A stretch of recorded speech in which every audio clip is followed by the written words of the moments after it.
Dalam perjalanan agama Islam, kita mengenal sejumlah peperangan yang harus dilalui oleh umat muslim.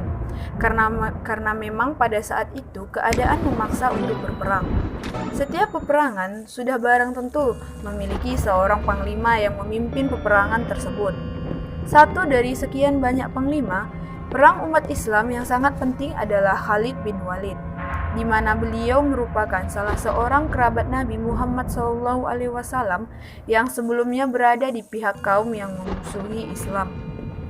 Khalid bin Walid bahkan sempat memerangi Islam ketika ia memimpin pasukan kaum kafir Quraisy dalam perang Uhud.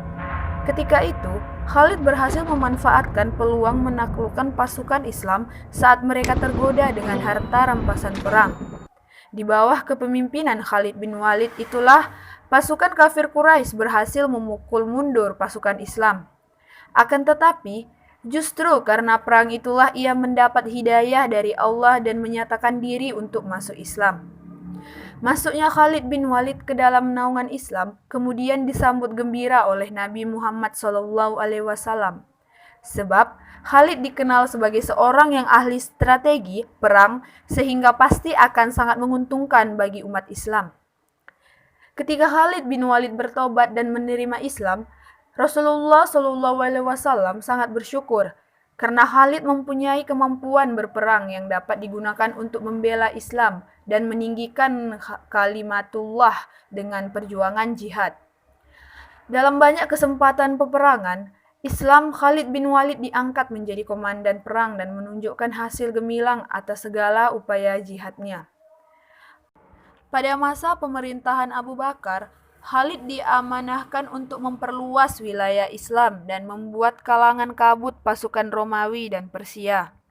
Pada tahun 636, pasukan Arab yang dipimpin Khalid berhasil menguasai Suriah dan Palestina dalam pertempuran Yarmouk, menandai dimulainya penyebaran Islam yang cepat di luar Arab.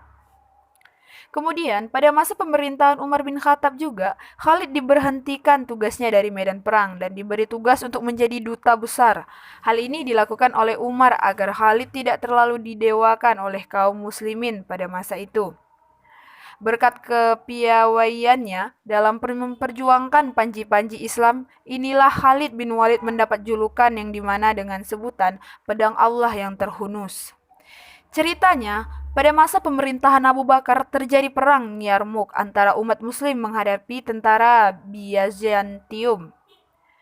Khalid bin Walid pun langsung diangkat menjadi panglima perang memimpin pasukan muslim sebanyak 46.000, sedangkan pasukan Bizantium mencapai 240.000. Namun meskipun perbandingan pasukan sangat jomplang, tetapi Khalid bin Walid tidak gentar dan tidak takut demi menegakkan agama Allah. Tidak hanya itu, kelemahan umat muslim juga ada pada kualitasnya.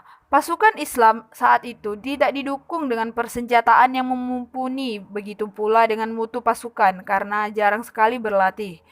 Namun berkat kecerdasan Khalid, pasukan Islam dibagi menjadi 40 kontingen dari 46.000 pasukan sehingga mampu memberi kesan seolah-olah pasukan Islam lebih besar dari musuh. Dan benar saja, strategi yang dijalankan oleh Khalid tersebut membuahkan hasil hingga membuat orang-orang tercengang.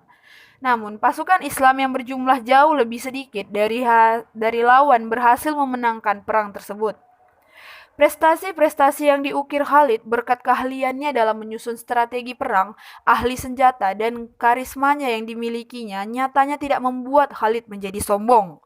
Bahkan saat Khalifah Umar bin Khattab mencopot jabatannya tanpa suatu kesalahan dari Khalid, ia begitu legowo menerimanya. Setelah dicopot, ia pun sempat menuntaskan peperangan dengan sempurna dengan barulah ia menyerahkan kepemimpinan kepada Abu Ubaidah bin Jarrah.